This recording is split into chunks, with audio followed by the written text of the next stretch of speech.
c'est bien. Vous criez des choses sensées. Mesdames, Messieurs, bonjour. J'ai déjà salué ceux qui n'ont hélas pu entrer dans cette salle, mais on peut se demander s'ils n'ont pas à l'extérieur l'avantage d'une ventilation plus grande. Nous sommes victimes de nous-mêmes par notre nombre. Notre pays, d'une manière ou d'une autre, arrive à une de ces croisées de chemin que souvent il rencontre dans son histoire. Et comme d'habitude, il lui faudra faire ou bien le meilleur ou bien le pire, mais il devra en disposer et ensuite aller au bout de ce qui aura été d'abord entrepris. Mais avant toute chose, je sais que nous sommes ici tels que nous le sommes par la pensée et par le cœur. Français, bien sûr, peuple de France, bien sûr, mais citoyens du monde. Et c'est pourquoi je crois de nouveau m'exprimer en votre nom à tous, en adressant solennellement la marque de notre soutien, de notre solidarité, de notre amour aux martyrs du peuple palestinien et de l'invasion du Liban.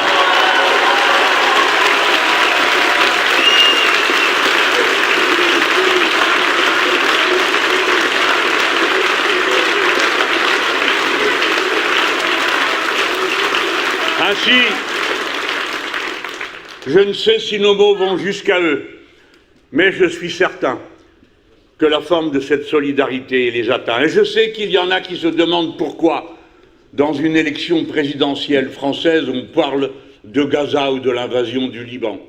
Ce ne sont pas seulement les liens humains qui nous unissent aux uns et aux autres.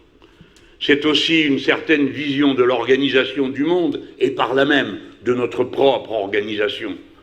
Nous voulons qu'en toutes circonstances et en tout lieu, quoi qu'il arrive, prédomine la loi, le droit, qui si imparfait qu'il soit, ont le mérite commun d'être toujours soumis à notre discussion, à notre interprétation, à notre réinterprétation, à notre adaptation, car humains que nous sommes, nous savons qu'il n'y a pas de vérité ou de certitudes éternelles dans la gestion des questions humaines. Alors, la démocratie et sa forme suprême qu'est la République, c'est-à-dire identifier tout ce qui nous concerne tous comme bien commun, sujet de la loi, et nous ramène à la définition de ce qu'est la patrie des Français, puisqu'il en est beaucoup question aujourd'hui, c'est-à-dire le pays de la loi, et nous formons ensemble le peuple épris d'égalité. Je n'ai pas fini cette introduction sans dire en votre nom à tous à nouveau notre affection et notre solidarité, en même temps que notre admiration aux femmes et aux hommes qui sont à cette heure au combat pour empêcher le feu de tout emporter. Femmes et hommes pompiers, parmi les 40 000 professionnels que nous saluons, nous n'oublions pas un seul instant que la France est capable d'aligner 200 000 volontaires, sapeurs-pompiers, pour faire face au désastre. Et qu'il s'en est fallu de peu que cette possibilité lui soit retirée. Dans un instant, j'en dirai un mot. Voilà, il y a eu le cortège, ce matin, militaire. Chacun fait son devoir. On me dit qu'on y a fait défiler l'unité de police Bravem. Eh bien, si c'est moi qui suis élu, on dira qu'il a fait ça pour nous dire adieu, car à peine élu, cette unité sera dissoute. Mesdames et messieurs, on pourrait dire le 14 juillet, on pourrait éviter de faire des réunions politiques. Non, le 14 juillet, il faut faire des réunions politiques et des balles. J'ai bien dit et des balles. Car depuis le premier jour, le 14 juillet fut l'occasion de fête. Vous devez savoir que la première fois, ce ne fut pas la fête de la prise de la Bastille, ce fut la fête de la Fédération. Et qu'était la Fédération? C'étaient les groupements de citoyens organisés pour se défendre contre la réaction qui venait de l'ancien régime, des seigneurs féodaux et de tout ce qui se cramponnait pour maintenir l'ancien système. Dès lors, on fit la fête dès le premier jour. Et il faut continuer à la faire le 14 juillet en lui donnant toute sa signification politique. Cette campagne présidentielle, nous particulièrement les Insoumis, qui avons cette idée de la politique qu'elle est non pas une sorte de concours de communication entre slogans et couleurs d'affiches, mais un moment d'intensité civique et citoyenne où chacun doit réfléchir à ce qu'est le bien commun et comment assurer sa gestion du mieux que l'on peut, en sachant que l'on ne sera jamais tout à fait satisfait de la décision que l'on prend, mais que l'on sait dans quelle direction il faut orienter le fleuve de l'histoire. Car la France est faite de continuité, bien sûr, moins grande qu'on le croit pour ce qui concerne le territoire et d'autres convictions, plus importante qu'on le croit pour ce qui est des ruptures qui jalonnent son histoire. Au fond, le fleuve de l'histoire, il faut être capable de l'apercevoir pour en tirer les leçons dont on peut s'économiser ensuite la répétition des expériences et des erreurs. Et puis repérer aussi à quel point ce qui fait sens, ce qui indique la direction, ce sont les ruptures. Mais nous ne nous abandonnerons pas à l'idée d'une histoire magique qui se ferait d'après des lois qui prédétermineraient où va le destin des peuples.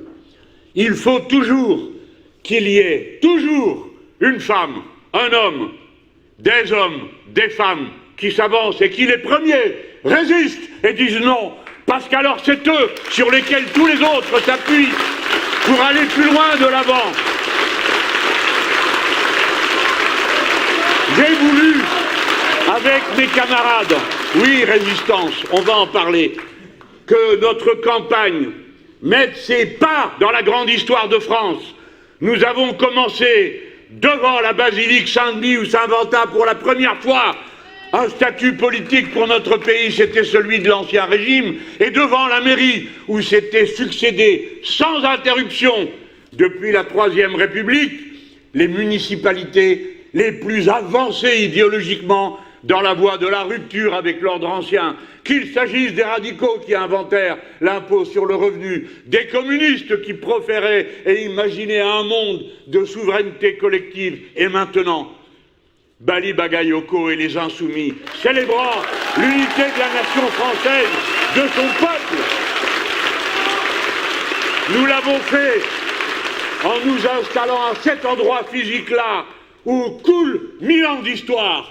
Eh bien ici aussi, à cet endroit, passe 1000 ans d'histoire et davantage. Car voyez-vous, je me suis demandé pourquoi Merlin l'Enchanteur serait de chez vous. J'aime l'histoire, j'aime la culture, vous le savez. Je me suis demandé pourquoi. Eh bien, ce n'est pas à cause du roi Arthur, qui bien sûr pose des problèmes politiques qui ne sont plus de notre temps, mais qui existaient déjà à l'époque. La loyauté, la fidélité, le caractère chevaleresque, les limites qu'on met à la violence, enfin bref, tous ces sujets. Mais il y a cet enchanteur, que vient-il faire là? Je soupçonne des raisons très matérielles. Il se trouve qu'ici, depuis la profondeur du temps, la pierre qui permet d'extraire de la fonte et puis du fer affleure à même le sol. Si bien que, à cet endroit, ont eu lieu les premières activités pour faire du fer. Et que, ici comme ailleurs, s'attachait autour des fondeurs une réputation de magie. Parce que, quand on fait fondre, ça fait du bruit comme si ça respirait. Et puis on tire d'une pierre un métal. Alors, dans le temps profond, ceux qui faisaient ça en profitaient pour passer pour des intermédiaires avec les dieux, marmonner toutes sortes de choses incompréhensibles, pour faire croire à un pouvoir surnaturel. Je suppose que c'est ce qui est arrivé à Merlin. Mais ici, il y a davantage.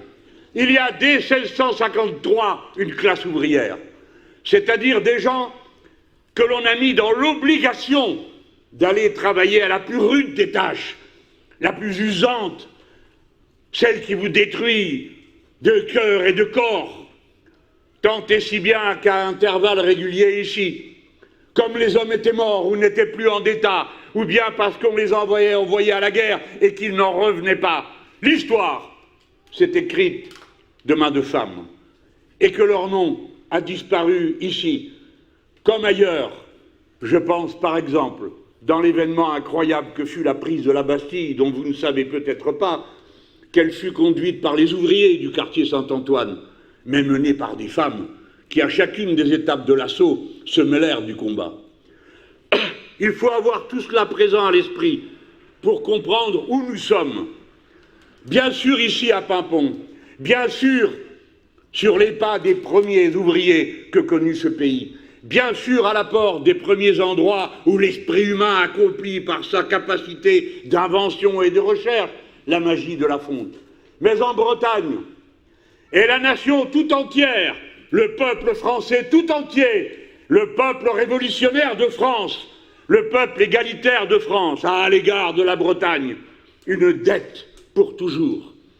Car la Bretagne, à l'image du drapeau, elle est bleue, bourgeoise des villes, elle est blanche dans la réaction, et elle est rouge dans sa classe ouvrière, dans ses travailleurs et ses salariés qui poussent en avant les conquêtes sociales. Qui peut oublier que l'aspect le plus tranchant de la Révolution de 1789 s'est noué ici, en Bretagne, parce que c'est ici, en Bretagne, qu'eut lieu le premier des chocs les plus violents entre la masse populaire et les privilégiés d'anciens régimes pour leur retirer leurs avantages. Tant et si bien que quand furent convoqués les députés des États généraux, les premiers qui se regroupèrent en factions, ce furent les Bretons, et le club des Bretons a ensuite donné le club des Jacobins. Alors, vous aimez ou vous n'aimez pas les Jacobins, mais ce sont vos enfants, braves gens. Ne l'oubliez jamais. Ne les laissez pas conspuer ou diminuer. Ils n'ont jamais été les brutes qu'on a dit ensuite pour se décharger sur eux de bien des crimes dont ils n'étaient pas responsables dans la fureur de cette époque. Mais il y a plus encore. Il y a cette nuit du 4 août. Et moi, qui suis dans le combat politique depuis tant de décennies, on ne me la fait pas. La nuit où il n'y a pas une seule des stars de la Révolution de 89, où il n'y a ni Mirabeau ni les autres. Il y a les députés du terrain. Que se passe-t-il cette nuit-là, où il n'y a, entre guillemets, personne? Eh bien, il y a les Bretons. Et ils ont combiné, avec d'autres factions, un coup qui va ébranler l'ordre du monde tout entier. Ils décident cette nuit-là, d'abord, qu'on abolit les privilèges individuels et ceux qui permettent à l'ancien régime de durer. C'est eux qui décident ça. C'est tellement énorme, c'est tellement incroyable. Je suppose que si c'était moi, ou peut-être toi, Mathilde, voyant ça, nous interrompons la séance en disant « pas vu, pas pris, c'est fait, on s'en va ». Ils ne reviendront pas dessus, pas du tout, ils restent. Et le fait qu'ils restent fait que je les trouve suspects. Qu'est-ce qui se mijotait? Il se mijote que les députés du Dauphiné arrivent, comme s'ils avaient été prévenus, et disent « eh bien, puisqu'on en est là, nous vous proposons d'abolir tous les régimes particuliers de tous les territoires du pays. » Et croyez-moi, les Bretons et les gens du Dauphiné n'étaient pas ceux qui en avaient le moins d'avantages de cette nature, car c'étaient des peuples combatifs. Si bien qu'en une nuit, on abolit tout un univers, on abolit tout un monde de hiérarchie, des importants, des moins importants, du bas et du haut, de la plèbe et des grands, pour amener tout à l'égalité en droit, parce que, étant semblables par nos besoins, nous sommes égaux en droit. Et voici que jaillit du cœur de cette assemblée le plus grand des cris révolutionnaires. Les êtres humains naissent et demeurent libres et égaux en droit. Ce vocabulaire, cette pétition de principe reste la nôtre, au point qu'égaux avec vous par la chaleur que je subis, avec votre permission, je retire ma veste. On va essayer de garder la cravate le plus longtemps possible. Il faut tenir bon. Donc, vous dis-je, voilà la Bretagne, voilà Paimpont, voilà cette forêt, telle que je les ai imaginées pour pouvoir porter, sans ridicule excessif, le discours que je viens de porter, pour dire à tous ceux qui nous écoutent, et en ce moment même, dans la retransmission. Voici quelle est l'histoire de France. Voici de quoi vous êtes les héritières et les héritiers. Voilà ce dont vous êtes rendus responsables à cette heure. Car nous sommes au pied du mur de ce grand choix. Continuons-nous à dire que les êtres humains naissent et demeurent libres et égaux en droit? Ou bien passons-nous à autre chose, c'est-à-dire à rembobiner le fil de l'histoire et accepter de nouveau que les êtres humains, par définition, soient hiérarchisés comme le voudraient les suprématistes, par leur couleur de peau, par leur religion, par leur genre? Faut-il de nouveau décider que tel est le Seigneur et décide de vie et de mort sur les autres? Faut-il décider que, en dépit de tout ce que nous avons entrepris en vue d'égalité, les hommes de nouveau doivent dominer les femmes et que les êtres humains tels qu'ils sont domineraient la nature? Ou bien, tenant compte du bilan de cette histoire, nous pensons à la porter plus loin, pas seulement par une vision idéologique, cette fois-ci, pas seulement par une certaine idée que nous nous faisons de nous-mêmes en tant qu'êtres humains, mais sous la loi implacable de la nécessité. Ou bien vous reviendrez à l'égalité, ou bien vous irez à la mort, car avoir refusé l'égalité, car avoir décidé que l'État était de trop, que les services publics ne servaient de rien, que la magie du marché vous trierait spontanément entre les bons et les mauvais, puisqu'en définitive, vous êtes responsable de votre sort, de votre richesse ou de votre pauvreté. Vous êtes arrivé à ce résultat que vous avez sous les yeux. La terre entière brûle et notre pays entier est en train de brûler. Cela est un résultat politique. Ce n'est pas la nature qui l'a amené, c'est l'invraisemblable stupidité du capitalisme, de son accumulation, du refus de régler et d'organiser.